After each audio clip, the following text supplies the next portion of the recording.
Welcome to the Experience Strategy Podcast with Joe Pine, author of The Experience Economy and many other bestsellers, Dave Norton, an experienced futurist and founder of Stone Mantle, and me, Aranza Savas, an expert in coaching, motivation, and behavior change. Each week, we bring you a trending story from the news and share our hot takes. Today, we are looking at a shift or maybe a continuation, more to come on that, happening in retail.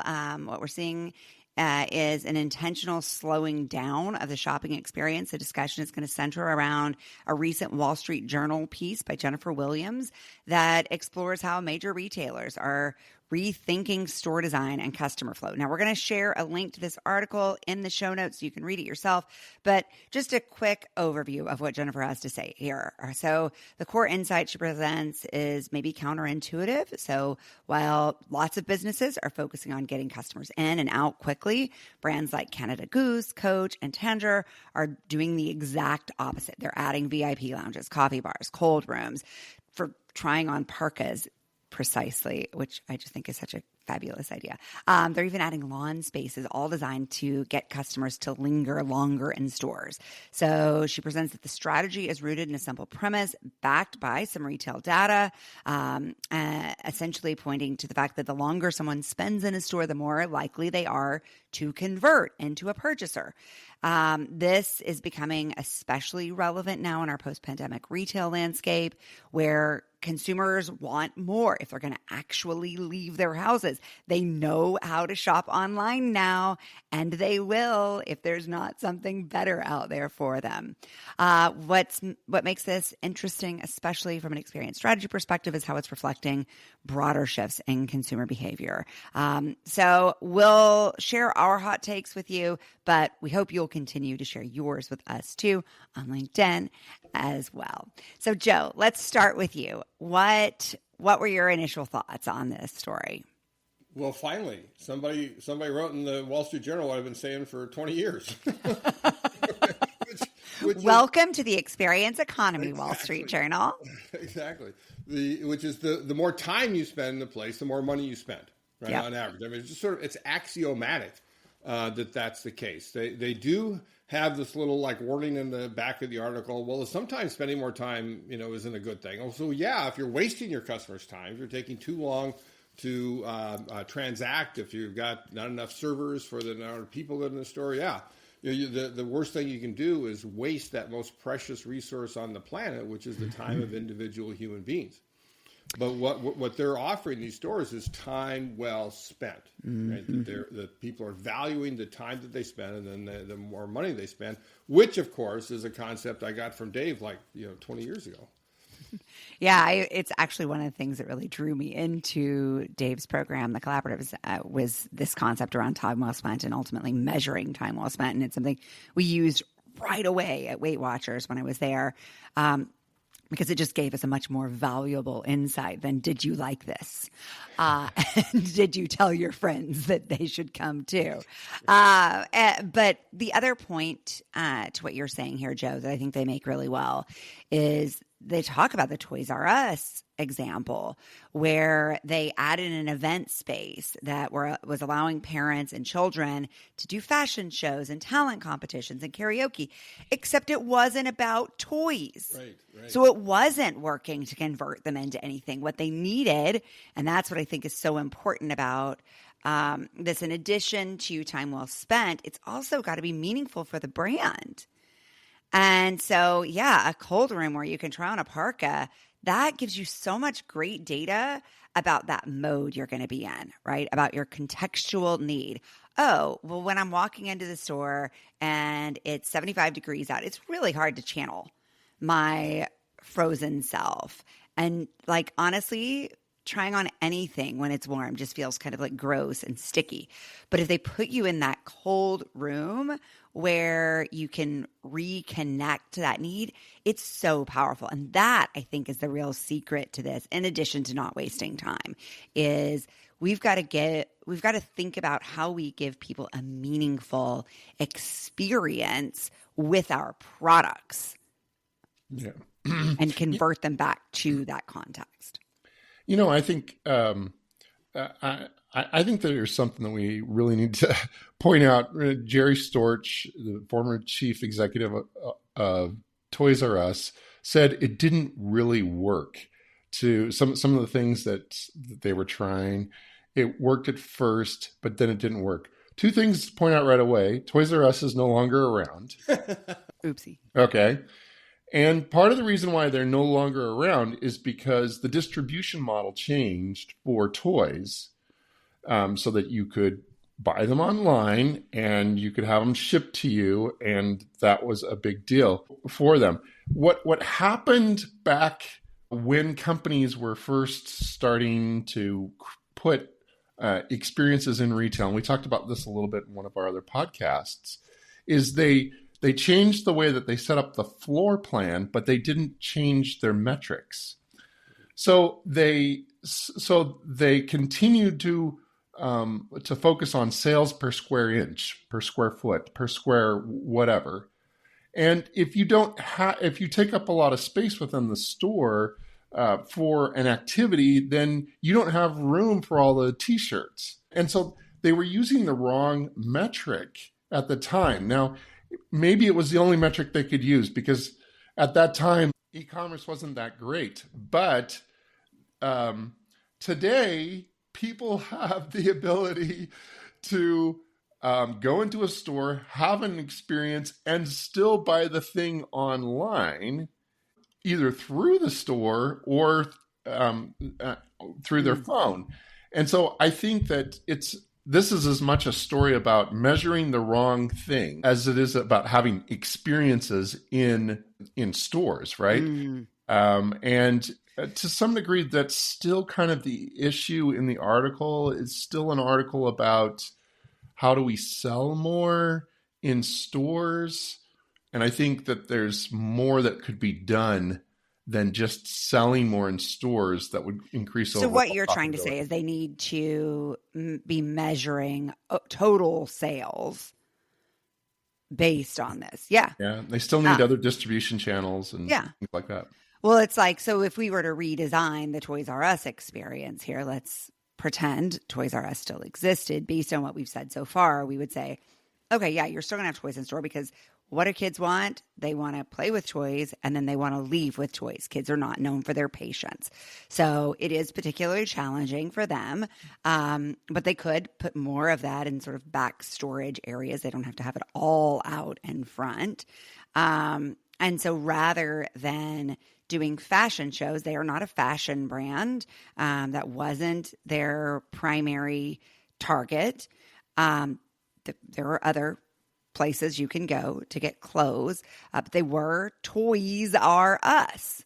And so all of their experiences should have been, to Joe's point, super time efficient and easy for these parents, because like, what's worse than being a stressed out parent trying to shop with your kid? It's already like a nightmare to get them out of there. And it's overwhelming and there's all this, everybody's overstimulated. So yeah, you might want food available because kids get hungry. And again, no patience. You might want things that make that experience more pleasant, but then you'd also want your experience space to be largely focused on kids engaging with other kids and their social emotional development while playing with toys, perhaps. Is that what you guys are seeing as well? Yeah, let's compare toy stores for a moment, right? Compare what Toys R Us was with Lego, where you actually play with the Lego, right? That's what you're doing in the place. And the basic principle of if you get your customers to experience your offering before they buy it, the chances they will buy it go up. Look at American Girl stores with admission fee experiences in the place where they're actually paying their money to go to a cafe, originally a theater, to be on the cover of American Girl magazine, to get the doll's hair done and so forth. Look at a Build-A-Bear, which I just saw an article last week that, I'm sure the time was chosen precisely, but Build-A-Bear stock has risen higher than NVIDIA over the last X number of years. What? I know, it's like crazy, but they're hitting so experiential. partly is the meaningfulness of the experience there, Yeah. right? Is that you're actually making your own stuffy, as my grandkids now call them, right? You're making your own stuffy in the store. You're placing the heart yourself in that store. And you've got a 15, 20-minute experience that is incredibly meaningful in doing that. And even the wait time, to your point about time wasted, is used meaningfully. And I will say, when we went this summer with a group of teenagers, not even like the young target for this, we were in an overly crowded store. Every inch of space in there was filled with human bodies. The people were fairly nice. I wouldn't say they like wowed me with their service, but the energy was addictive, right? There were so many things to bolster anything that might go wrong, right? Like there were so many choices for us, but not too many. There were all these ways to customize it and personalize it. It was visually stimulating. It was tapping into all of my senses. So it's like the things that organizations can control for were being done really well, right? The centralized control areas and design of the space was optimized for our experience, even if at the individual store level, it might not have been a perfect execution. I'm surprised, Joe, that you didn't bring up Italy, because it's in my mind, but it wasn't a toy store, so I was waiting for the right time. But exactly the right example. So let's leave toys. I thought we were going to talk about camp, because that's another perfect toy store example. But we can talk about Italy first. Yeah, so Italy does a fantastic job of bringing. How do you define what Italy is? It's not a restaurant. Well, certainly not a grocery store, but it's not a grocery store. It's not. It's what is it? It is a restaurant. It is a grocery store. It is a grocery store. It is a museum. It is a place to meet and be seen. It's all of that. Yeah. So it really doesn't define itself by the category, and it's incredibly successful. So, by the way, harkening back to one of our previous podcasts, did you see that Cracker Barrel's stock dropped dramatically? Oops. What happens when you brand? Huh? They listen to our podcast? I don't know. No. I think that they started branding because rebranding because they knew that they were in trouble, and it didn't do anything for their stock. So we'll see what happens there. It reminds me of the article a colleague and I wrote on Starbucks last June in the HBR, which then the CEO was fired 3 weeks later. Coincidence or not? I don't know. But to Rance's point about how the experiences need to be in tune with the place. Like, what does karaoke have to do with Toys R Us unless they're using toy karaoke machines? Is that all of the experiences we talk about are perfectly in tune. And Italy, right, is really about the slow food philosophy of taking this culinary journey through the Italian countryside, right? That's what Italy is about, and everything you do fits in there. And I'll give you a formula that helps understand this, that not only for retailers but all sorts of businesses, is to recognize that the amount of money you can charge is equal to the value you create, right? The value that somebody's willing to take out of their own pocket or account and give you, right? Well, that value is equal to the functionality you provide, right? The core reason that people are buying the products, and we can get into jobs to be done, all that, but let's just say functionality provide, plus the net value of time, right? And that net value of time can be negative. If you waste your customers' time, you're actually having to pay them to buy from you, right? You have to discount your price because of that time that you're wasting. If you provide time well saved, then that net value of time is basically zero, and you get the price that you deserve to get. But if you provide time well spent, if you go beyond that and give people a good time, then you're actually able to charge a premium for whatever it is you're selling, because that net value of time is increasing the value to the individual person. And if you provide time well invested, right, at transformation level, it goes up even higher than that. That's so good. I think Tapestry is doing exactly that. They're creating time value for their customers by going down this path, at least with Coach, one of their brands.